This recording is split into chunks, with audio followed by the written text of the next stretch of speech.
समाज में आज भी भाषा के आधार पर भेदभाव और हिंसा दिखाई देती है।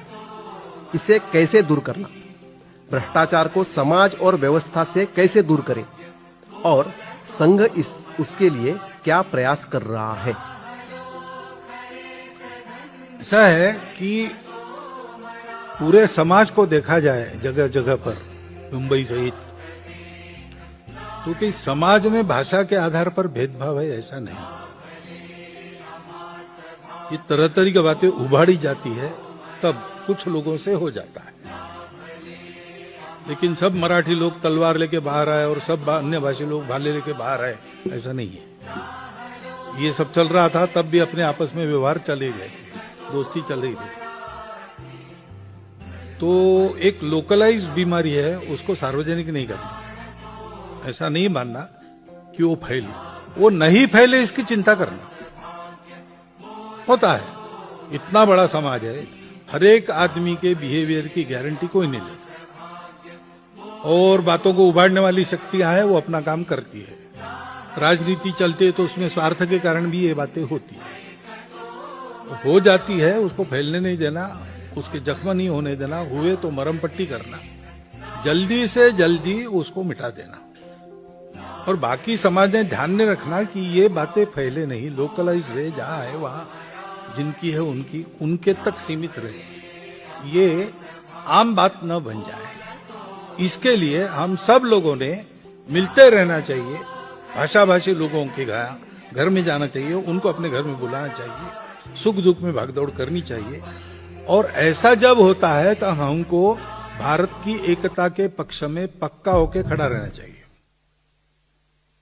गुंडागर्दी का बंदोबस्त करने की ताकत समाज की चाहिए, और गुंडागर्दी करने वाले करते हैं, गुंडागर्दी समाज का दुर्गुण नहीं होता है। ये ध्यान में रखकर किसी एक के करने का दोष उस प्रकार के सभी लोगों के माथे पर मढ़ना, ये भी गलत है। दोनों अतियों से बचना, बीच में चलना, सबको संभालना, ये इसका मार्ग है। मोहन भागवत यांच्या या वक्तव्यानंतर राज ठाकरे म्हणतात, 8 फेब्रुवारी 2026 रोजी मुंबईतल्या एका कार्यक्रमात सरसंघचालक श्री मोहन भागवत यांनी भाषेबद्दल आग्रही राहणे, त्यासाठी वेळेस आंदोलन करणे हा एक आजार आहे अशा आशयाचं विधान केलंय। या कार्यक्रमाला विविध क्षेत्रातील मान्यवरांना बोलावण्यात आले होते, त्यातले काही हजर देखील होते। परंतु मोहनराव भागवतांना एक गोष्ट सांगू इच्छितो की ती सर्व मंडळी तुमच्या प्रेमाखातर आली नव्हती, तर ती नरेंद्र मोदी यांच्या सरकारी भीतीमुळे आली होती। नाहीतर आजवर का कोणी या असल्या रटाळ प्रवचनांना आले नाहीत। त्यामुळे ती मंडळी आपल्यासाठी आली होती, या गैरसमजातनं प्रथम आपण बाहेर या। असो, मुळात भाषावार प्रांतरचना या देशात का करावी लागली हा इतिहास भागवतांना निश्चितच माहिती असावा असे आम्ही समजतो। भाषेबद्दलचं प्रेम, प्रांताबद्दलचं प्रेम हा जर भागवतांना आजार वाटत असेल तर त्यांच्या निदर्शनास हे आणून देऊ इच्छितो की हा आजार या देशातील बहुसंख्य राज्यांमध्ये आहे। दक्षिणेत कर्नाटक ते तामिळनाडू इथे तीव्र भाषिक आणि प्रांतिक अस्मिता आहेत। तिकडे पश्चिम बंगाल असो, पंजाब असो, अगदी गुजरात असो, तिकडे पण ही भावना आहे। ही भावना नक्की काय आहे, कधी भागवतांनी समजून घेतलंय का? जेव्हा देशातील 5 पैकी 4 राज्यातील लोकांच्या झुंडीच्या झुंडी वेगवेगळ्या राज्यात जातात, तिकडे आगाऊपणा करतात, तिथल्या स्थानिक संस्कृतीला नाकारून तिथल्या भाषेचा अपमान करतात, स्वतःचे मतदारसंघ तयार करतात, तेव्हा स्थानिकांचा रोष तयार होतो आणि त्यातून उद्रेक तयार होतो। याला तुम्ही आजार म्हणणार? आणि जर तुमच्या लेखी हा आजार असेल तर तो आजार आपल्या गुजरातमध्ये पण पसरला आहे। गुजरातमध्ये उत्तर प्रदेश आणि बिहारच्या हजारो लोकांना जेव्हा पळवून लावलं, तेव्हा तिकडे जाऊन समरसतेचे धडे का नाही दिलेत? असेच धडे कर्नाटक, तामिळनाडू, आंध्र प्रदेश ते पंजाब ते पश्चिम बंगाल इथे जाऊन का नाही दिलेत? मराठी माणूस सहनशील आहे पेक्षा इथले सत्ताधारी लिबलिबित करण्याचे आहेत, म्हणून भागवतांची हिंमत होते। काही महिन्यांपूर्वी निवडणुकीच्या तोंडावर भैयाजी जोशींनी मुंबईची भाषा ही मराठी नाही तर ती गुजराती पण आहे अशा आशयाचं विधान करत मराठी माणसाला डिवचत गुजराती भाषिकांना चोंबाळण्याचा प्रयत्न केला। हे सगळं करून अप्रत्यक्षपणे भाजपला फायदा कसा होईल हे पाहिलं। मुळात स्वतःला अराजकीय संघटना म्हणून घेणाऱ्या राष्ट्रीय स्वयंसेवक संघाने या भानगडीत मुळात पडायचंच कशाला?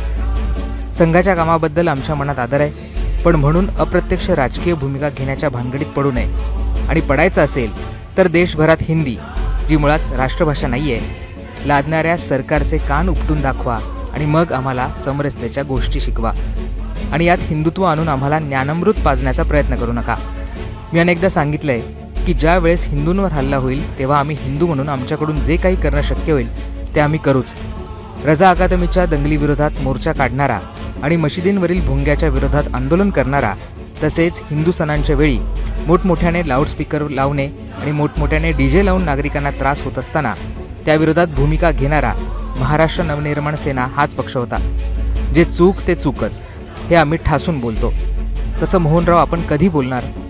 हिंदुत्वाच्या नावाखाली देशभरात जो धिंगाणा सुरू आहे, उत्तर भारतात कावड यात्रांमध्ये बिभत्स पद्धतीने महिलांना नाचवलं जाणं, तसेच 2014ला बीफ एक्सपोर्टमध्ये जो आपला देश 9व्या क्रमांकावर होता तो आज 2ऱ्या क्रमांकावर आलाय आणि आपल्या देशात गोहत्येचं राजकारण करून जो तमाशा सुरू आहे आणि त्यातून माथी भडकवली जात आहेत त्यावर तुम्ही कधी बोलणार? त्या व्यापाऱ्यांच्या विरोधात सरकारला खडे बोल कधी सुनावणार? असो, तुम्ही काय करावं हे तुमच्यापाशी. आमच्यासाठी मराठी भाषा आणि मराठी माणूस हे अंतिम सर्वोच्च प्राधान्य आहे. या देशात भाषिक आणि प्रांतिक अस्मिता या राहणारच, तशाच त्या महाराष्ट्रात देखील राहणारच. हे आमचं सत्व आहे आणि त्याबद्दल जेव्हा जेव्हा असे प्रसंग उभे राहतील तेव्हा तेव्हा महाराष्ट्र त्वेषाने उभे राहील. राज ठाकरे.